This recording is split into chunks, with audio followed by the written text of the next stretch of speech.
Hi good evening to all my viewers, this is Shivani Kapoor and आप देख रहे हैं क्रिकेट मेडन। सो इस वीडियो में हम बात करने वाले हैं कल और आज के बीच में क्रिकेट वर्ल्ड में जो न्यूज़ हुए हैं। सो उसमें सबसे बड़ी न्यूज़ एंड सबसे फैंटास्टिक न्यूज़ स्पेशली एक इंडियन क्रिकेट फैन के लिए है that Virat Kohli is the reason why cricket has been included in the 2028 LA Olympics. तो कल जो LA ओलंपिक्स के जो स्पोक्स पर्सन थे उन्होंने बोला है कि विराट कोहली की जो ऑनलाइन फॉलोइंग है that is about 340 to 350 million, जो LeBron, Tom Brady and Tiger Woods से भी ज्यादा है। सो इतनी मैसिव फॉलोइंग के जो स्पोर्ट को अगर हम ओलंपिक्स में नहीं इंक्लूड करेंगे सो ये बहुत ही फनी बात हो जाएगी। So thanks to Virat Kohli हमारा अब ये क्रिकेट का स्पोर्ट T20 फॉर्मेट में LA ओलंपिक्स में 2028 में चला जाएगा। सो जब 2028 की बिड दी गई थी क्रिकेट की, वहां भी विराट कोहली का जो एक पोस्टर था वो बिड के कवर पे लगाया गया था। So he is actually the brand ambassador of cricket. Virat Kohli is the brand ambassador of cricket worldwide. So this is great news for Virat Kohli, his family and the Indian cricket fans, because वो एक Indian है हम और हमें इस चीज़ का बहुत proud है दैट हमारे कंट्री से क्रिकेट का ब्रांड एम्बेसडर हैं। सो congratulations. I don't know whether Virat Kohli will be playing till the 2028 Olympics, and it's 5 years from now. So I don't know if he'll be actively playing the T20 format or not, but it's incredible news and cricket include हो गया है 128 years बाद Olympics में। so that is great news for the fans. इसके बाद let us go on to the second piece of news that has come in. so all of you guys know that India और पाकिस्तान के बीच में जब से match हुआ है तब से पाकिस्तानी बहुत ज़्यादा रोना धोना कर रहे हैं, बहुत सारी एक्सक्यूजेज आ रही है, बहुत सारे बहाने आ रहे हैं, बहुत सारे स्नाइपी एंड स्नाकी कमेंट्स भी आ रहे हैं। सो अब लेटेस्ट कमेंट ये है दैट वसीम अकरम जो है उन्होंने कहा है दैट 130 लाख इंडियंस की जगह उन्होंने हिंदूज कह दिया एक टीवी शो में, और उन्होंने कहा कि 1.3 लाख जो हिंदूज बैठे थे वहां उन्होंने चेयर नहीं किया। सो ये अब क्लिप ब्लैंक आउट हो गई है उनके टीवी शो से, क्योंकि वहां मिस्टर वसीम अकरम वहां 1.3 लाख हिंदूज नहीं थे, वहां इंडियंस थे।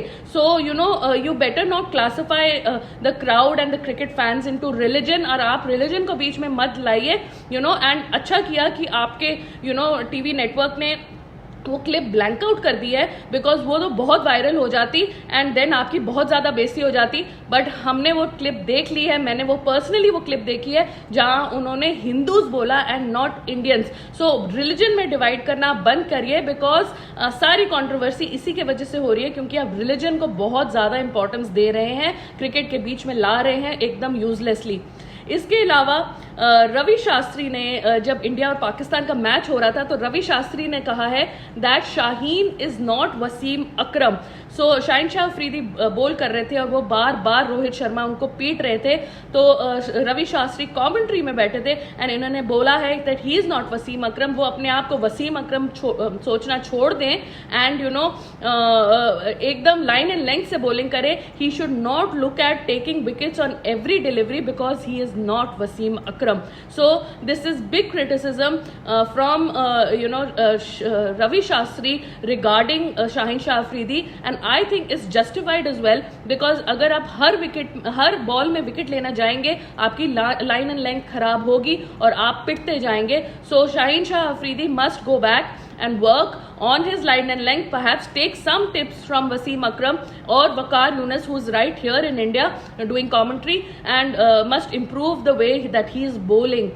इसके अलावा जो पाकिस्तान के यूट्यूबर्स एंड जर्नलिस्ट हैं वो अभी भी इंडिया वर्सेस पाकिस्तान का फाइनल जो है उसको प्रिडिक्ट कर रहे हैं that they are thinking that India is going to easily qualify and Pakistan किसी तरह भी रेंगते फाइनल में पहुंच जाएगा और फिर से नरेंद्र मोदी स्टेडियम में मुकाबला होगा और इस टाइम वो इंडिया को हरा देंगे। सो गाइज मैं आपको बस एक ही मैसेज देना चाहती हूँ दैट आप अपने ड्रीम लैंड से निकलिए। आपको फाइनल तक पहुंचते इतनी टीम्स को हराना है, अभी इतनी ज्यादा अच्छी क्रिकेट आपको खेलनी पड़ेगी जो आपने शायद सपनों में इमेजिन नहीं करी होगी। अभी तो आपको बड़ी बड़ी टीम्स को, ऑस्ट्रेलिया को फेस करना है फ्राइडे को, फिर अफगानिस्तान को फेस करना है चेन्नई में, फिर इंग्लैंड को फेस कर रहा है आपने, तो भाई अभी आपका बहुत टफ आगे है। आप रेंगते भींगते किसी भी तरह सेमीफाइनल में पहुंच जाएंगे, वो भी बहुत मुश्किल है, बट फाइनल तो आप बिल्कुल भी नहीं खेलते, इंडिया के साथ तो आप बिल्कुल भी नहीं खेलते। तो please stop dreaming and get back to reality. इसके अलावा हमारी इंडियन टीम है, उनका नेक्स्ट मैच है पुणे में एंड बांग्लादेश के साथ है। वो आज उन्होंने प्रैक्टिस शुरू कर दी है। So we wish them all the best. बस ध्यान से थोड़ा प्रैक्टिस करिए एंड कोई इंजरी ना हो जाए, कोई बस सॉफ्ट प्रैक्टिस रखिए, ज़्यादा कोई ओवर चीज़ करने की ज़रूरत नहीं है। Keep your self hydrated, keep your self fit and don't get injured in any manner. हो सके तो आप शार्दुल ठाकुर को थोड़ा बाहर बिठा के if you can get Shami in or Ashwin in, depending on the wicket, whether it's a pacer's wicket or a spinning wicket, then that will be good because I think Shardul Thakur को जो गेम्स अब 2 मिल गई हैं, those are enough। उनको बड़ी game India versus Pakistan मिली है, ना उनकी कोई यूटिलाइजेशन है, 4-5 ओवर 2-3 ओवर ही वो करवा रहे हैं। मुझे नहीं लगता जिस तरीके से इंडिया की बैटिंग चल रही है शार्दुल ठाकुर की बैटिंग में नीड होगी। So I think the best option is, अगर पेसी विकेट हो तो शामी को अंदर लिया जाए और अगर स्पिनिंग विकेट हो तो अश्विन को चांस दे दिया जाए। That is it for this video. That's the news roundup for today, and I'll be back tomorrow with more news updates for you guys. Till then, please like the video, please subscribe to the channel, and I'll see you soon. Thank you.